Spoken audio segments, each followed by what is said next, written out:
Have you ever been in a situation where that initial wave of just sweet, lavish attention you were getting, it felt less like true romance and maybe more like a sophisticated, kind of calculated setup? Or, maybe you've been caught in an argument where you were absolutely certain something happened a specific way. Oh, yeah. And the person you're talking to just calmly insists that, no, your memory is flawed.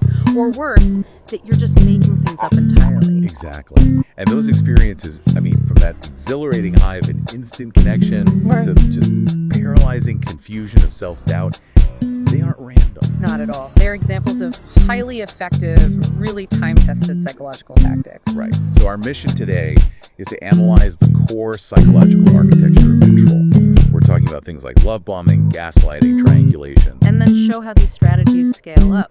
Yeah, we're going to trace the blueprint from a deeply personal level, single relationship, all the way up to high-stakes fraud, corporate security breaches, and even the political intrigues of a 17th century royal court. We're really looking for the universal language of manipulation. And that universality is, I think, the big revelation here.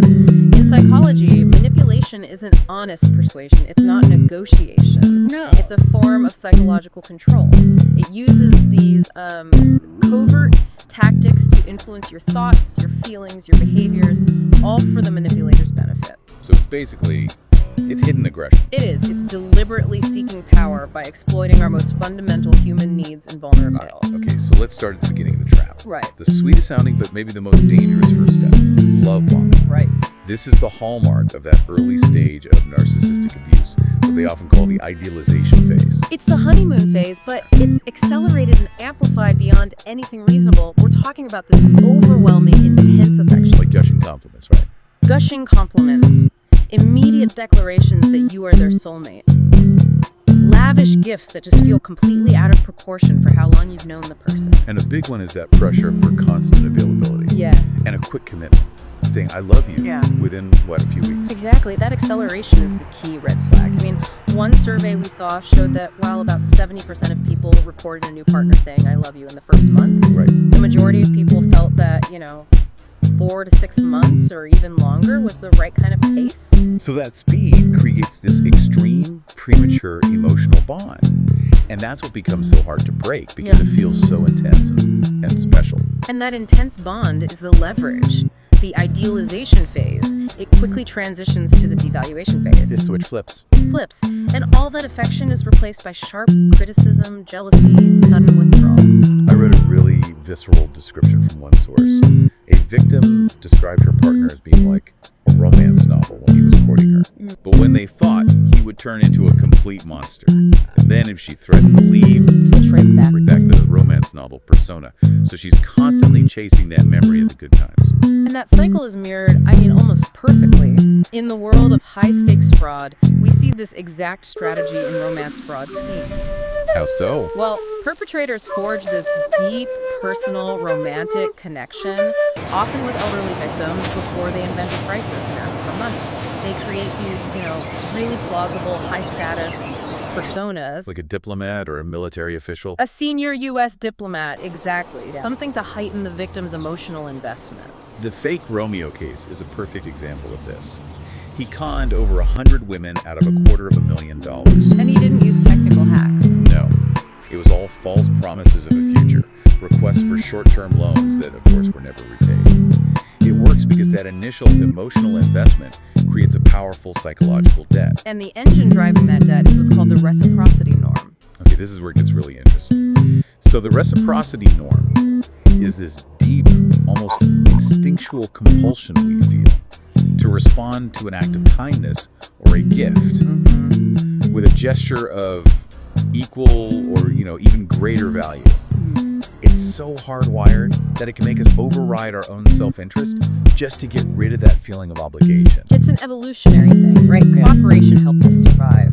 But when it's exploited, it creates this immediate, sometimes really uncomfortable reciprocity anxiety. Right. If someone does you a huge favor out of the blue, you feel this immense pressure to return it. Exactly. And our sources break it down into 3 types. There's generalized reciprocity, which is altruistic, like in a family. You don't expect an immediate return. Okay. There's balanced reciprocity, which is transactional. I buy coffee today, you get it next week. Makes sense. But the one manipulators use is negative reciprocity.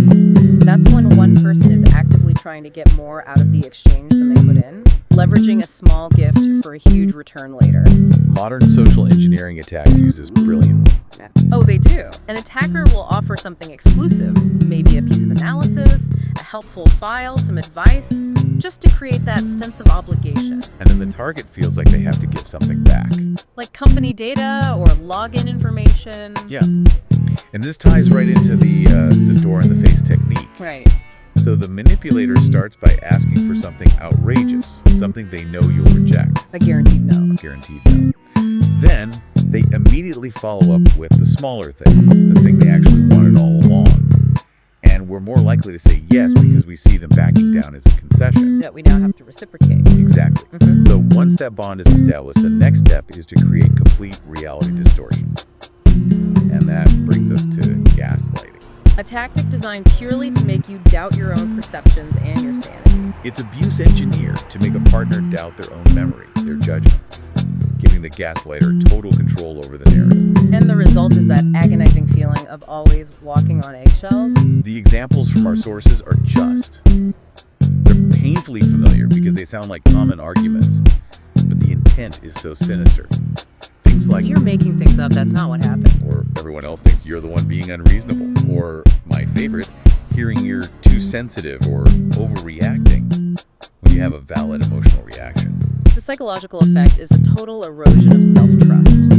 The victim starts second-guessing everything and becomes completely reliant on the manipulator's version of reality. They become psychologically dependent. So once that self-trust is gone, the manipulator often brings in a third element to secure their control: triangulation. Triangulation is the ultimate divide-and-conquer strategy. You bring a third person, or even just the idea of a third person, into the dynamic. To maintain that central power position. Exactly. The manipulator feeds different, sometimes contradictory information to the other two people, making them feel isolated, insecure, jealous of each other. In families, you see this with constructive golden child versus scapegoat dynamics. Or a parent aligning with one child against another, just to keep the whole system focused on their needs. And for the narcissist, it creates this powerful illusion of superiority.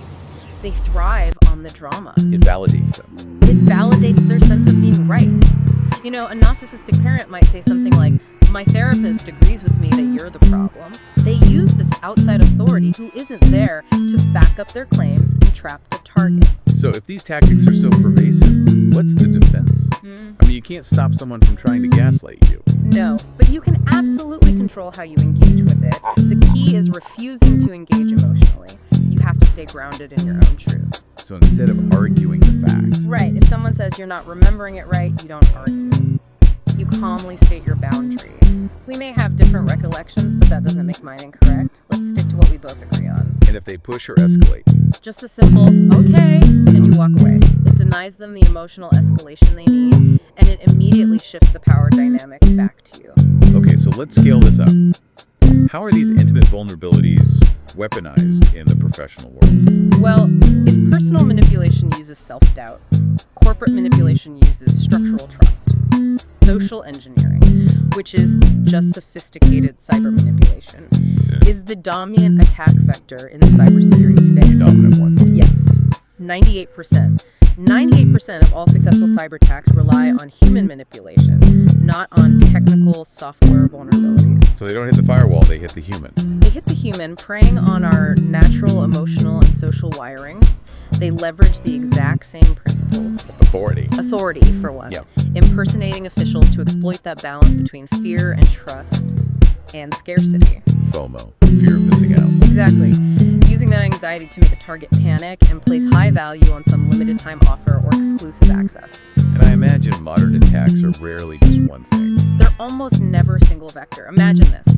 You get an urgent email from someone pretending to be the CFO. That's authority. It's about a limited time investment opportunity that only 3 departments can access. That's scarcity. Right. And then they immediately follow up with a friendly phone call where the CFO mentions a common interest you shared on social media. That's likability.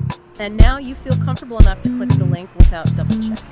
So when we bring this into criminal law, the line between aggressive business and actual criminal intent gets tricky. Very tricky.